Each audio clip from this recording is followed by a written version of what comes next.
What's going on, guys? Cultimush back at it with a $450 gaming PC build. This is a great entry-level PC build if you're looking to do some 1080p gaming on games at medium settings and still play at 30 to 35 frames per second on the higher end games, or play games like League of Legends, Dota 2, Counter-Strike Global Offensive. Games like that are gonna run just fine on this build. Now, you guys might be surprised with what graphics card I went with for this build, but I will cover that more in depth when I get to the graphics card, so just keep that in mind. Don't go into a fit of rage in the comment section right away. At least hear me out. So as always, let's get started with this build with the CPU. I went with the AMD Athlon X4 860K 3.7 GHz quad-core processor. Now, the Athlon X4 860K is probably the best CPU around this price range. It's a quad-core CPU, which is great because all of the latest games really take advantage of having a quad-core processor, and it's clocked at 3.7 GHz, which is very high. Now, the only drawback I would say to the X4 860K is the fact that your upgradability options are very limited. If you are the kind of person that you're looking to upgrade in a year or two down the line, and you want to upgrade to a more beefy CPU, you probably want to go with the Intel route and pick up a Pentium G3258. But as far as core performance goes with the Athlon X4 860K, you really can't beat it for the price of $70. Being a quad-core processor and the fact that it's clocked at 3.7 GHz, it's a damn good CPU, and it's going to do a really good job in just about any game given the price tag. For the motherboard, I went with the ASRock FM2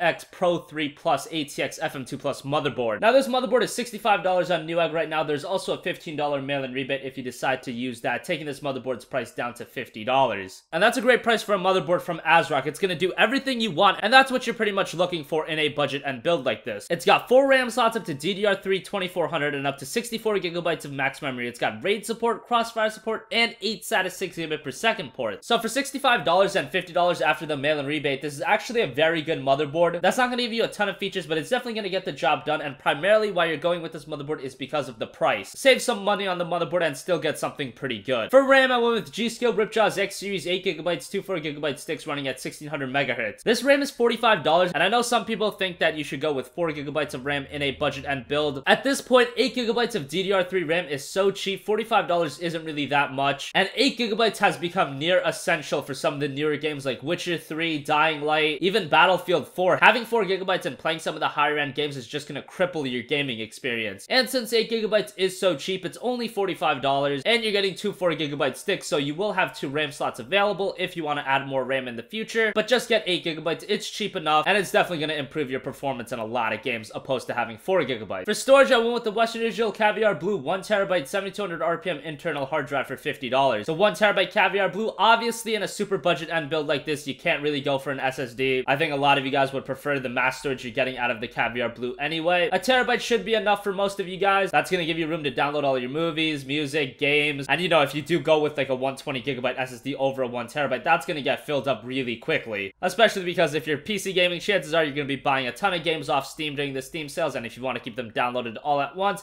you're going to need a lot more than 120 gigabytes. And considering a lot of the newer games like Titanfall already release at like 60 gigabytes, and then you have DLC and all this kind of stuff, it's better to just get the mass storage that the Caviar Blue is going to offer for $50, and that's a pretty good price as well. Now we get to the video card. This might surprise some people, but I went with the XFX Radeon R7 370 2 gigabyte video card. Now, when this GPU came out, a lot of people were really shitting on it, and for good reason. It was priced at around $150 to $160, and a lot of the competing GPUs would just smoke it in terms of price to performance. But now what's happened is that the R9 270X is like $190, and the 270 is like $170. The GTX 950 is out there, but that's like $160, and the R7 370 has quietly become one of the best budget and video cards that you can get because it's $130 after a $10 mail-in rebate. Now, this just pretty much happened just because you can't really get the R9 270 or the 270X for a good price anymore. So the R7 370 has almost become a de facto graphics card to get at this $130 to